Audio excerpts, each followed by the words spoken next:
The Native American Lakota people say humanity was born inside this cave. They also say not everything that lived down there came out with us. The entrance was made smaller, not to keep people from going back in, but to keep what is inside from following us out. After 120 years, we have mapped 5%. Nobody knows what is in the rest. The Lakota do, and they have been warning us since before this country existed. In the southern Black Hills of South Dakota, there is a hole in the ground named Wind Cave. It is 10 inches wide and 14 inches tall. You could cover it with a dinner plate. Behind that hole is 168 miles of mapped cave. Behind that is an estimated 90 to 95% of the system that has never been reached.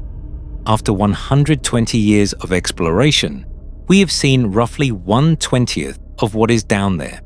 Nobody knows how far the rest goes. Nobody knows what is at the bottom. The US government made it a national park in 1903 and sealed off nearly all of it. That was the same year they finished removing the people who had lived above this cave for thousands of years. Those people were the Lakota. And the Lakota did not call this place a cave. They called it Maka'onie, the breathing earth. They called it the Stone Spirit Lodge. They said this was the place where humanity was born. The first people climbed out of this hole and into the sunlight. But the Lakota also said something else. They said not everything came out. They said most of the people chose to stay underground. And they said the things that had been living in the deep water and the darkness long before people arrived, those things never left at all. They are still inside. They have names. They have been described. And the Lakota warned for generations what happens to people who go too deep. The government did not listen. They sent in miners. They sent in surveyors. Even a 16-year-old boy with a candle who mapped 10 miles of passages alone in the dark and was dead by the age of 20, buried at the mouth of the cave he could not stop entering. They have sent in teams with GPS and thermal equipment and underground base camps. They have been at this for over a century. They have found 5%. This is the story of Wind Cave, what was taken, what was buried, and what the Lakota have been trying to tell us exists inside, and to never go there to disturb it. In 1881, two brothers named Tom and Jesse Bingham were walking through the Black Hills of South Dakota when they heard something that should not have been there. A sound coming from the ground, wind screaming out of a hole in the earth. The hole was 10 inches by 14 inches, barely large enough to fit a man's head. When Tom Bingham leaned down to look inside, the wind blew his hat clean off. He stumbled backward. The hole kept screaming. That hole turned out to be the entrance to one of the longest, densest, and oldest cave systems ever discovered on this planet. Wind Cave. Located in the southern Black Hills, 10 miles north of the town of Hot Springs, sitting beneath a rolling stretch of prairie and ponderosa pine forest that looks, from the surface, like nothing at all. Today, Wind Cave has over 168 miles of mapped passageways. It is the 6th longest cave in the world and the densest, meaning it has the greatest passage volume per cubic mile of any known cave system. All 168 miles of it sit beneath roughly 1 square mile of the Earth's surface.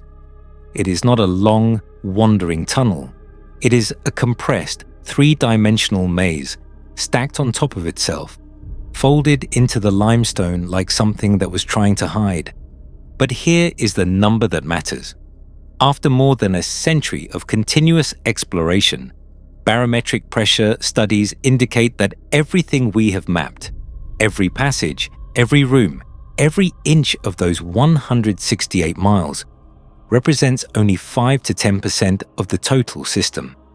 The rest, potentially hundreds of miles of tunnels, chambers, underground lakes, and passages that no human has ever seen remains entirely unknown.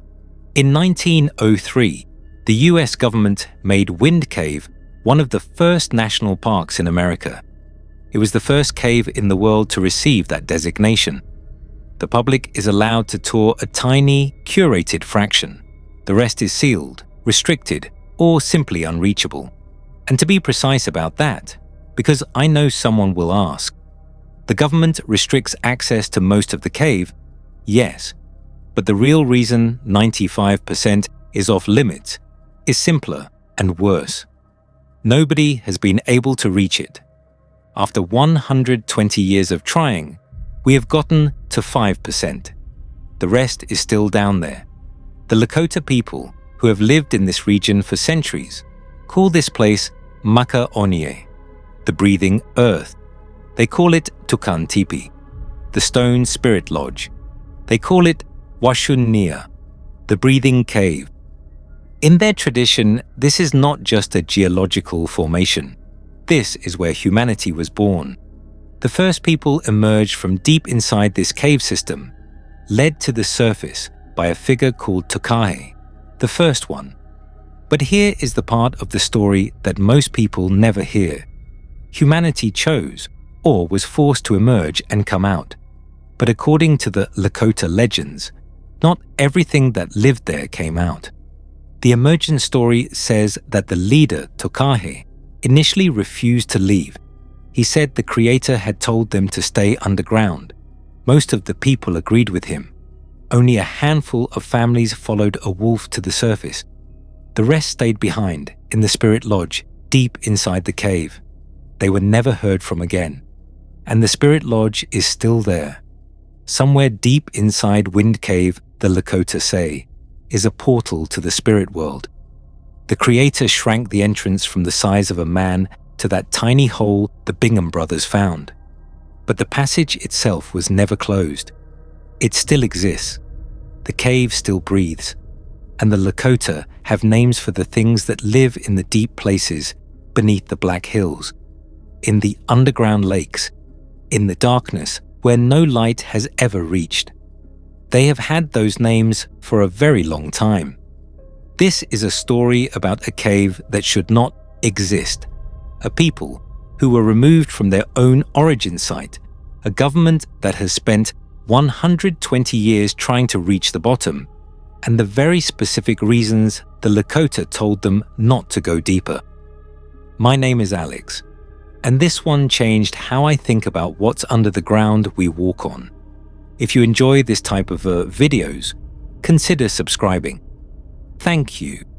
Before we get to what the Lakota say lives inside Wind Cave, you need to understand what kind of place this actually is, because it is unlike any cave you have encountered before. The geology alone is enough to make you uneasy. Wind Cave began forming roughly 320 million years ago, during the Paleozoic era, when the entire region that is now western South Dakota was a shallow sea. Marine organisms lived and died in that sea for millions of years, and their remains became the Pahasapa limestone layer, the bedrock in which the cave would eventually form.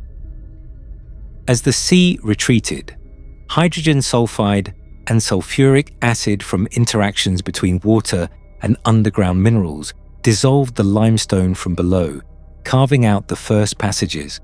Then the cave was buried.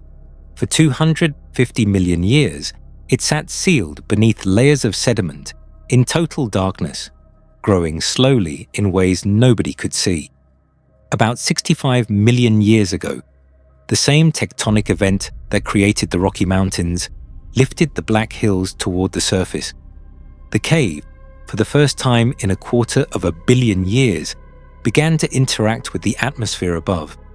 And the Black Hills themselves are ancient, the oldest mountain range in the United States, with core rock dating back roughly 1.8 billion years. When you stand in the Black Hills, you are standing on some of the oldest exposed geology on the continent. The cave breathes. I keep saying that because it is the most important thing about Wind Cave, and it is not a metaphor. As barometric pressure changes with passing weather systems, air rushes in or out of the cave's natural entrance. When a low-pressure system approaches, the higher pressure air inside the cave rushes outward. When high pressure moves in, the air reverses and gets pulled back underground. Wind speeds at the natural entrance have been clocked at 70 miles per hour. This is a measured, documented atmospheric phenomenon, and it is the reason scientists know the cave is vastly larger than what has been explored. The volume of air being exchanged tells them the total enclosed space is enormous, far larger than the 168 miles we have mapped. Inside the cave, the formations are unlike anything found in most other cave systems. Approximately 95% of the world's known calcite boxwork formations exist inside Wind Cave. Boxwork looks like thin, honeycomb-patterned fins of calcite projecting from cave walls, delicate, geometric, and found almost nowhere else on Earth. They formed when gypsum crystals filled cracks in the limestone and then dissolved, leaving behind the calcite structure. Walking through a room filled with boxwork feels, according to the people who have been there, like walking through architecture that was not built for human beings. Then there are the lakes. Deep inside the cave, far beyond any tourist route, a series of subterranean lakes were discovered in 1970 by a caving team from Chicago. These are not puddles. These are underground bodies of water connected to the water table and ultimately to the Ogallala Aquifer, the massive underground water system that stretches beneath the Great Plains from South Dakota to Texas. The cave is not just rock, it is a living hydrological system. Water flows through it, water sits in it, and in the Lakota tradition, deep water is where the most dangerous things live. But we will get to that. The density is what gets me. Mammoth Cave in Kentucky is the longest cave in the world at over 400 miles of mapped passages. But Mammoth Cave stretches across a large surface footprint. Wind Cave, by contrast, packs its 168 miles into roughly 1 square mile. Everything is stacked, folded, compressed. The passages run above and below and beside each other in 3 dimensions. The National Park Service describes it as the densest cave system in the world. When you are inside it, you are not walking through a tunnel. You are inside a maze that extends in every direction, including straight down, and nobody knows where it ends. The Lakota people are part of the Oseti Sakowin, the people of the 7 Council Fires, commonly known as the Great Sioux Nation. They have lived in the Black Hills region for centuries. In their language, the Black Hills are called Pahasapa, the heart of everything that is. And at the southern edge of Pahasapa, sitting in the limestone beneath the prairie, is the place where the Lakota say humanity was born. Wind Cave has more names in the Lakota language than almost any other site in their geography. Washunia means breathing cave. Maka Onie means breathing earth. Onia Oshoka means where the earth breathes inside. Tukantipi means the stone spirit lodge. Washuntanka means the great cave. Maka Oloka means earth cave. When a single location carries that many names, it tells you something about its weight in the culture. This is not a footnote in Lakota spirituality. This is the foundation. The emergent story exists in multiple versions, as is the nature of oral tradition. It varies from band to band and family to family. The version I am going to share here comes from the Cheyenne Creek community on the Pine Ridge Indian Reservation, as told by Wilma Mesteth, a tribal historian and spiritual leader of the Oglala Lakota, to Sinabear Eagle, a staff member at Wind Cave and a member of the Oglala Lakota tribe. This is the version the National Park Service itself presents to visitors. Some aspects of the emergent story are considered sacred knowledge within Lakota culture and are not shared publicly. What follows is what tribal elders have deemed appropriate for public interpretation. The story begins at a time when the plants and animals were still being brought into existence, but there were no people or bison living on the surface of the earth. People existed underground, in a place called the Tunkan Teepee, the Spirit Lodge. They were waiting there as the surface was being prepared for them. To reach the Spirit Lodge, one had to travel through a passageway that ran through what is now Wind Cave. Somewhere deep inside that passageway was a portal to the spirit world. Two spirits lived on the surface. Iktomi, the spider, was the trickster. His original name had been Wogsape, wisdom, but he had lost that name and his position among the spirits after helping an evil spirit play a trick on all the others. The second was Anogite, the double-faced woman. She had two faces, one side beautiful, rivaling any other being who existed, and the other side twisted and gnarled and horrible. Iktomi, in the form of a wolf, descended into the cave and found the village of humans underground. He told them about the wonders of the surface, the blue sky, the blooming plants, the warmth. He brought bison meat and showed them its taste. The leader of the people, a man named Tokahe, the first one, refused to follow the wolf.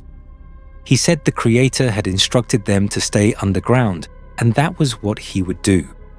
Most of the people agreed with Tokahe. They stayed, but some did not. Those who had tried the bison meat followed the wolf to the surface. The journey was long and perilous. They stopped to pray 4 times on the way up. When they reached the entrance, the first thing they saw was a giant blue sky. The earth was in full summer bloom. It was gorgeous. A Nogit was waiting, with her shawl wrapped to show only her beautiful face. She invited them in, promised to teach them how to hunt and work hides and survive. And for a while, it seemed like paradise. Then summer turned to fall. Fall turned to winter. The people had never experienced cold. They had never known hunger on the surface. They had worked slowly, learned slowly, and now they were freezing and starving. They went back to Anogite to beg for help, and that is when she ripped the shawl from her head, revealed her horrible face, and laughed at them with both faces at once. The people tried to go home. They searched for the entrance back to the Spirit Lodge, but Iktomi had shrunk it and disguised it. The hole that had once been large enough for a person to walk through was now the tiny opening we know today, 10 inches by 14 inches, too small to re-enter. The way back was closed. Wazir and Wakanka, the old man and old woman, eventually found the stranded people and taught them how to make clothing, build shelters, and hunt bison. And from that point on, the Lakota lived on the surface of the earth. But the people who stayed underground, the majority, the ones who listened to Tokahe, the ones who refused to follow the wolf, they remained in the Spirit Lodge. The story does not say they died. The story does not say the Spirit Lodge was destroyed. The story says they stayed, and the portal, somewhere deep inside Wind Cave, was never sealed. It was only made smaller. Basil Braveheart, an Oglala Lakota man, put it this way: the wind coming out of Wind Cave is pure spirit, sacred vibration. Life is a sacred vibration. The world vibrates with breath. The Lakota do not see the cave's breathing as a geological curiosity. They see it as proof that the Spirit Lodge is still active, that the portal between worlds has not closed, that it has only narrowed. So here is where the title of this video gets answered, because the Lakota did not simply believe that humans stayed underground. Their cosmology contains a detailed taxonomy of the beings that inhabit the deep places, the underground waters, the cave systems, the spaces where sunlight has never reached. And these are not vague legends.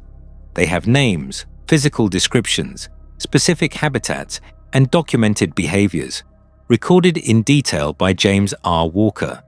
a physician who served at the Pine Ridge Reservation from 1896 to 1914 and was entrusted by Oglala holy men with their most sacred knowledge. In Lakota spiritual tradition, the universe contains both benevolent and malevolent forces.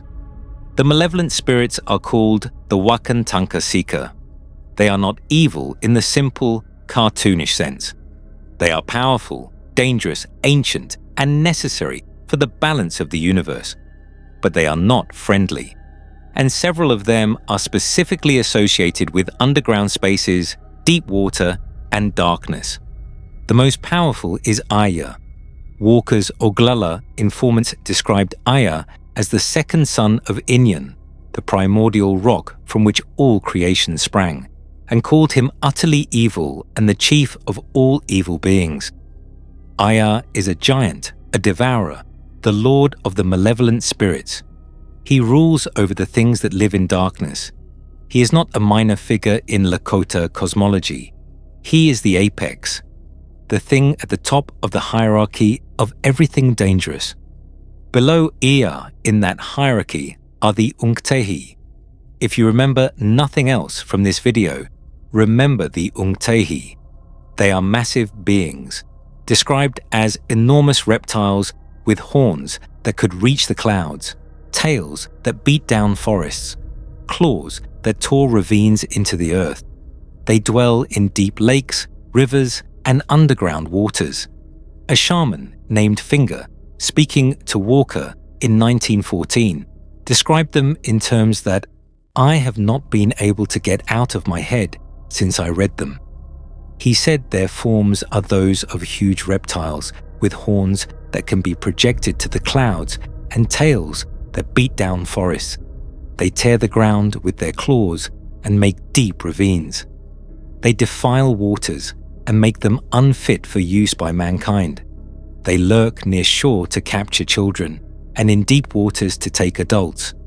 These they hold in bondage under the waters or transmogrify them to water animals. I want to sit with that for a moment. They lurk near shore to capture children, in deep waters to take adults.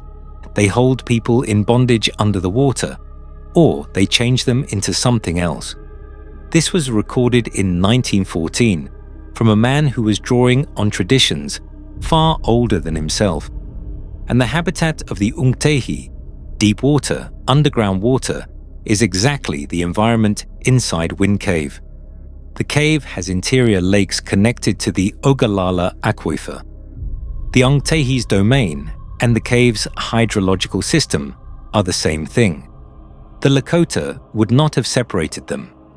Then there is Unchegala, a massive serpent monster of the land who devoured anyone who stumbled upon her. In one version of her story, she swallowed a warrior's entire family.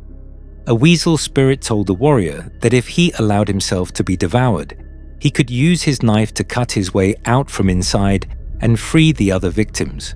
He did. In another version, 2 brothers killed her with sacred arrows, and her death throes were so violent they carved the landscape itself. When she finally died, the sun dried her remains, and they became the rock formations and fossilized skeletons found in the Badlands, an area the Lakota call Makosicha, Bad Land, which sits less than 60 miles east of Wind Cave. This is not random folklore. The Lakota looked at the massive Miocene-era animal fossils embedded in the Badlands, real bones, real fossils, enormous and strange, and built a cosmology around what they represented. At a place called Agate Springs on the Niobrara River, fossil deposits are so dense that a single block measuring 5 feet by 8 feet contains nearly 5,000 bones. The Lakota name for this site translates to animal bones brutally scattered about. They said these were the remains of the Unctehi, destroyed by the Thunderbirds in a cosmic battle that shook the earth. The fossils are real. The bones are real. The Lakota's explanation for them was that they were the remains of creatures that once ruled the underground and the deep water.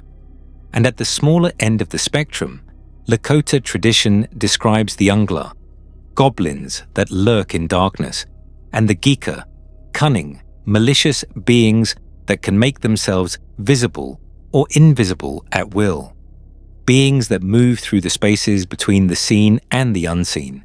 Exactly the kind of spaces that exist inside hundreds of miles of unmapped cave passages.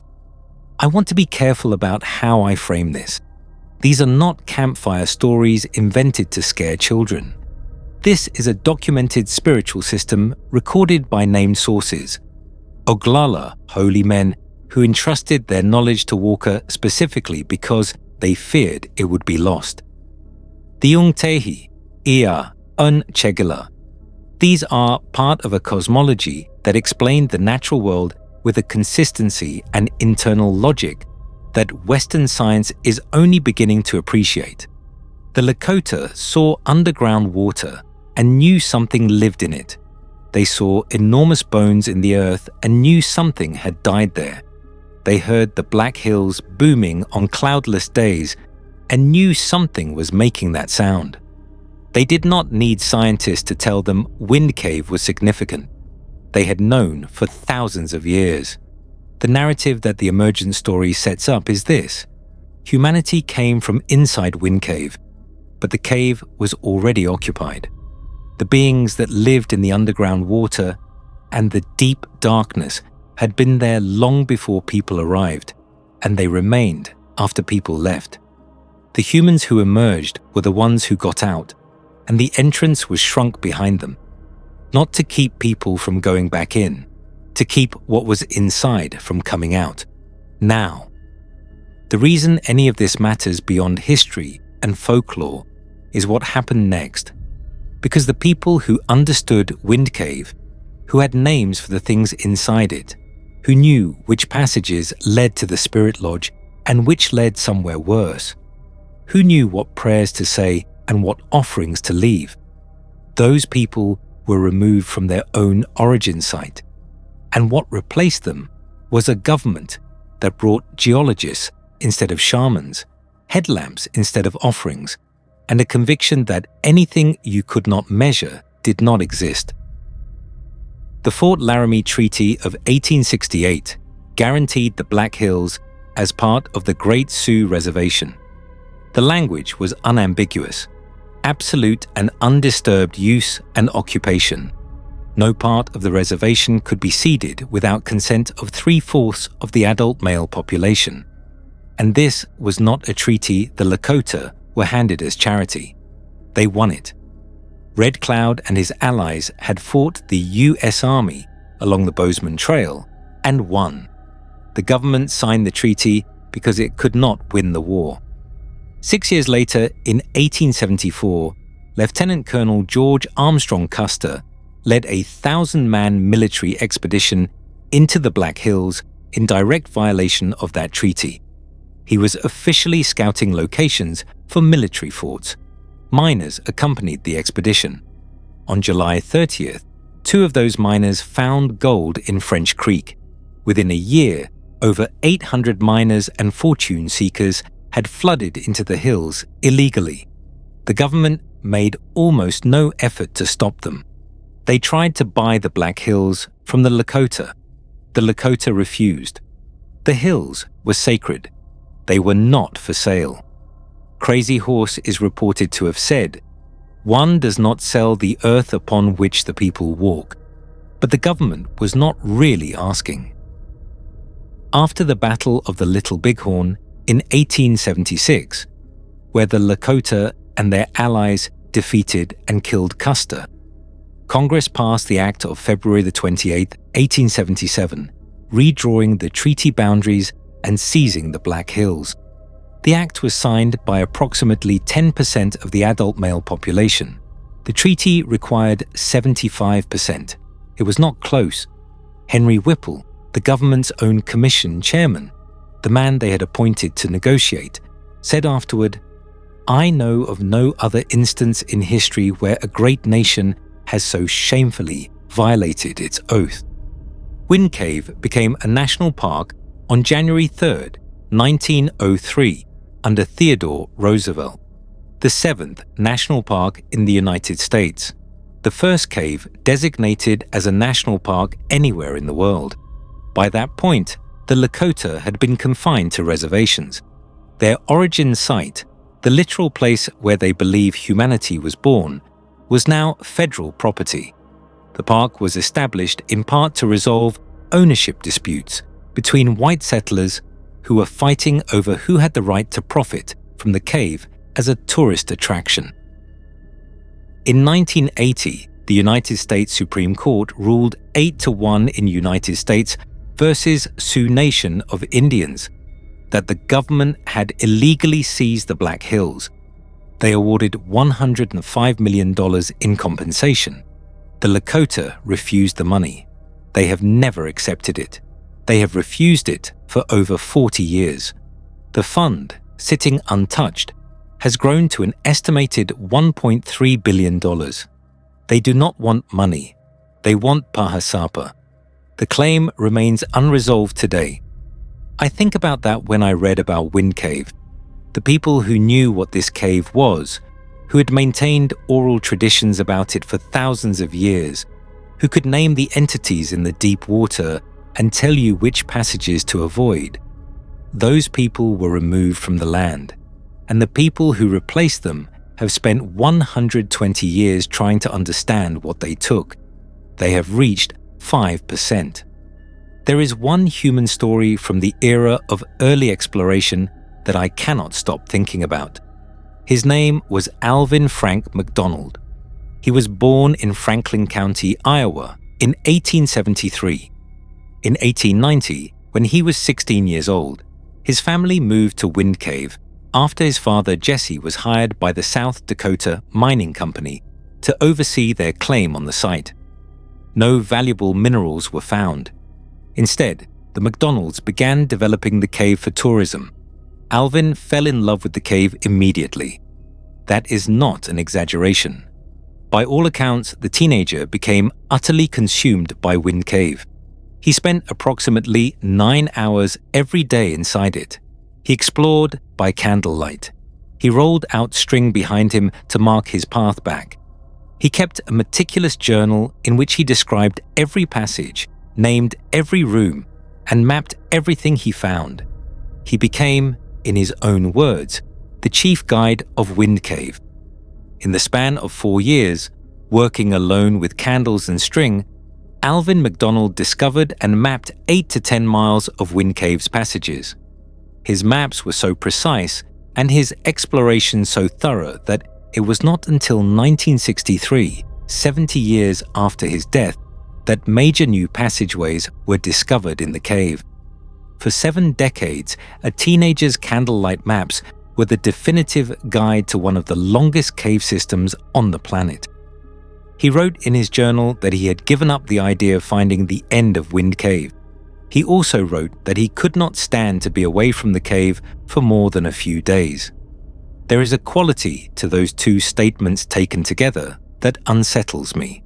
He knew the cave had no end, and he could not stop going back. In the summer of 1893, Alvin traveled to Chicago to promote Wind Cave at the World's Columbian Exposition. He brought samples of the cave's formations. While in Chicago, he contracted typhoid fever. He returned to South Dakota and died on December 15, 1893. He was 20 years old.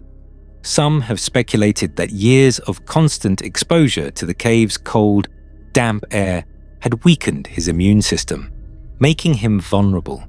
He was buried on a hill above the natural entrance to the cave he could not leave. His grave is still there, 200 yards from the visitor center.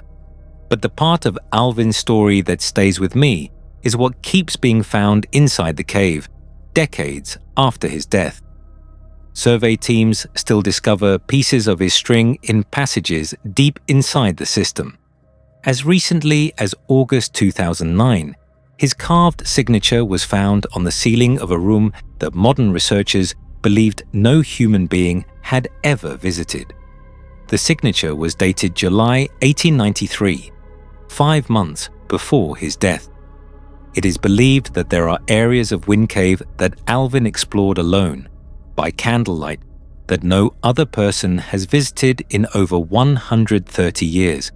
He went deeper than anyone since has gone, alone, in the dark, with a candle, and whatever he saw in those passages, whatever he found in the rooms where his string and his name are still waiting, he took that knowledge with him when he died at 20 years old and was laid to rest at the mouth of the cave. There is another documented phenomenon in the Black Hills that ties into everything I have been telling you, and it is one that nobody has adequately explained. Before the 19th century, multiple independent sources, Native Americans, trappers, explorers, and traders, reported hearing unexplained booming sounds in the Black Hills, not thunder, not gunfire, distant drum-like booms that rolled across the landscape and had no visible source. Edwin Denig, writing in 1854 in 5 Indian tribes of the Upper Missouri, noted that much superstition is attached to the Black Hills by the Indian. He attributed this to volcanic activity. There is no evidence of any recent volcanic activity in the Black Hills, and the phenomenon remains unexplained.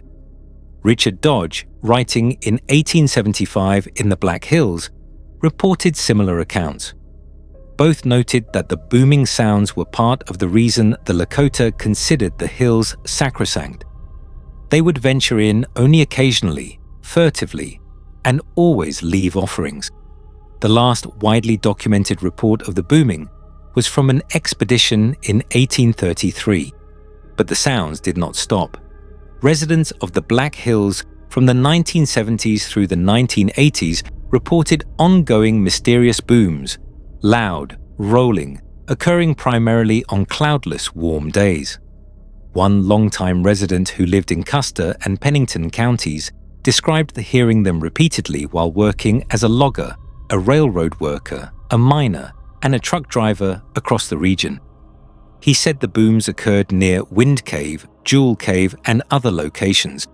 They were written up in the Rapid City Journal as unexplained anomalies. Official explanations pointed to sonic booms from Ellsworth Air Force Base or blasting operations, but the man who heard them for over a decade said he had extensive experience with both military sonic booms and industrial blasting, and the sounds were neither. He said what everyone who has lived there eventually says. The native spirits were restless again. The USGS has documented that some unexplained booming sounds around the world are caused by ultra-shallow micro-earthquakes, seismic events too small to register on standard equipment, but strong enough to produce audible sound, especially in areas with unusual geological properties. The Black Hills sit on rock that is 1.8 billion years old and directly above a cave system that acts as a natural amplification chamber. Wind Cave's density, 168 miles of passages under 1 square mile, creates an acoustic environment with no parallel. Any sound generated deep within the system would propagate through those passages in ways that are unpredictable and potentially audible on the surface. The Lakota did not attribute the sounds to geological processes. They attributed them to the Unctehai, to the cosmic battles between the Thunderbirds and the water monsters that had shaped the landscape itself. To the Lakota, the booming was not a mystery. It was evidence. They already knew what was making the noise. The Black Hills are not what most people picture when they think of South Dakota. This is not flat prairie. This is 8,400 square miles of the oldest mountain range in the United States, covered in dense ponderosa pine forest, riddled with limestone cave systems, and featuring extreme elevation changes that can disorient even experienced hikers. Jewel Cave, also located in the Black Hills, is the 5th longest cave in the world at over 220 miles of mapped passages. A newly discovered cave called North Cave studied using anemometer readings, may stretch for 200 miles. The region beneath the surface is a honeycomb of interconnected systems, with surface openings that have never been catalogued or mapped. Wind Cave alone may have hundreds of entrances that no one has documented. People disappear in this terrain, and sometimes, despite the most exhaustive searches imaginable, they are never found. On February 3rd, 2019, a 9-year-old girl named Serenity Dennard ran from the Black Hills Children's Home near Rockville, South Dakota. The facility is located in one of the most rugged, remote areas of Pennington County, less than 10 miles from Mount Rushmore. She was last seen at approximately 11 in the morning, walking north on Rockville Road. She was not wearing a coat. The temperature was below zero. Staff at the facility waited between 80 and 101 minutes before calling 911. A person entering the campus saw Serenity walking and lost sight of her within 5 minutes. What followed was the most extensive search in the history of Western South Dakota. More than 1,500 personnel from 66 separate agencies, over 6,000 cumulative miles of terrain searched, 220 separate search attempts, scent dogs, cadaver dogs, aircraft, thermal imaging technology. They searched for 2 years.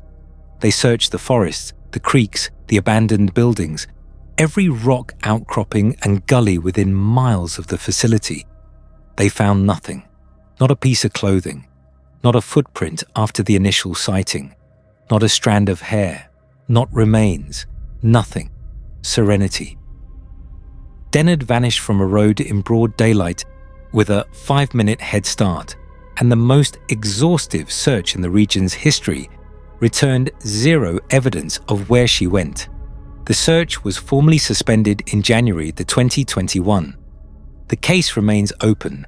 As of today, Serenity has not been found. I am not going to speculate about what happened to Serenity. Her case is real and her family is still suffering. What I will say is that the terrain itself, the Black Hills terrain, with its unmapped cave entrances, sinkholes, underground channels, and limestone fissures, is capable of making a person vanish without a trace. The ground in this region is not solid the way most people imagine ground to be. It is perforated. Beneath the pine forests and the prairie grass, the earth is hollow. The South Dakota Missing Persons Clearinghouse, launched in 2020, lists over 100 missing people in the state at any given time. On a typical day, roughly 60% of those listed are Native American, despite Native Americans comprising a small fraction of the state's total population. The crisis of missing and murdered Indigenous people in western South Dakota is documented, ongoing, and devastating.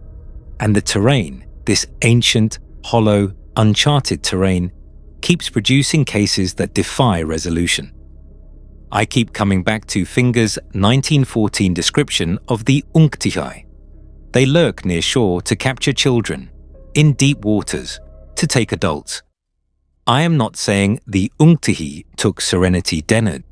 I am saying the Lakota lived in this landscape for thousands of years, and they developed a very specific explanation for why people disappeared in it. The explanation was not weather. It was not accidents. It was not bad luck. It was that something lived beneath the surface and it took people. You can decide for yourself what to do with that. Let me bring this back to the cave. Because the most unsettling thing about Wind Cave is not what has been found inside it. It is what has not. Modern exploration of Wind Cave focuses on an area called the Western Fringe, located south and west of the park's visitor center. To reach the Western Fringe, it takes a caving team approximately 6 hours of travel through existing mapped passages. 6 hours just to reach the area where new exploration begins. Once there, teams set up an underground camp and spend 3 to 4 days researching before making the 6-hour journey back.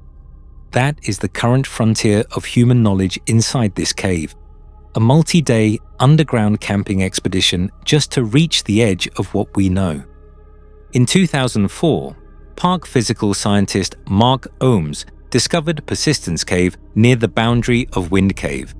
As of 2022, exploration teams were only 800 feet away from connecting the two cave systems. If connected, the combined system would be even longer than the current measurement. The cave is still growing in known size, and the rate of discovery shows no sign of slowing down. Meanwhile, a newly discovered cave elsewhere in the Black Hills, called North Cave, has been studied using anemometer readings, measuring airflow to estimate total volume, the same technique used for Wind Cave. The findings suggest North Cave may stretch for 200 miles, which would place it among the 12 longest cave systems in the world. South Dakota's Black Hills, according to the National Speleological Society, are the undisputed queen of maze caves in the United States. The underground world beneath this region is not a known quantity with a few gaps. It is an expanding unknown. And Alvin McDonald's ghost trails are still being found. His string, his signatures, in rooms nobody else has visited.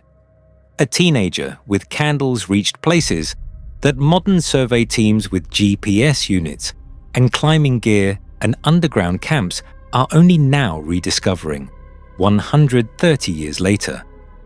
Some of his routes have never been retraced. Some rooms he named may never be found again. He is still down there, in a sense. His evidence is still down there, waiting in the dark.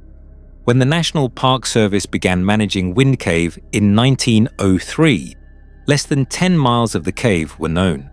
Today, the figure is 168 miles. The explored length has increased 17-fold, and the percentage of the cave that has been explored has barely changed. Every time they map more, the estimates of the total system get larger. The cave is not being conquered. It is revealing itself in fractions, and the fractions keep shrinking relative to the whole. Somewhere inside that remaining 90+% are the deep lakes that connect to the Ogallala Aquifer. Somewhere inside it are passages that have not seen light in 320 million years. Somewhere inside it, according to Lakota tradition, is the portal to the Spirit Lodge, the place where the majority of humanity chose to stay underground when the first few families followed the wolf to the surface. And somewhere in the underground water, if the Lakota are right, the Unctehi are still there. Patient, ancient, in the deep water, in the dark. Wind Cave is exhaling right now. As you listen to this, somewhere in the Black Hills, air is rushing out of limestone fissures that have never been catalogued, from passages that have never been walked, from depths that have never been measured. The weather is changing somewhere above the cave, and the pressure differential is doing what it has done for millions of years. The earth is breathing. The Lakota told the government what this place was. They were not listened to. The government carved a tourist attraction out of their origin site, was found guilty of illegal seizure by its own Supreme Court, and has not returned the land. The Lakota have refused $1.3 billion. They do not want money. They want Pahasapa, the heart of everything that is. The people who understood this cave, who knew the names of the beings in the underground water, who knew which passages led to the Spirit Lodge and which led somewhere else entirely, those people were removed, and the people who replaced them have spent over a century trying to understand what they took. They have reached 5%. The other 95% remains exactly where the Lakota said it would be, in the darkness, breathing.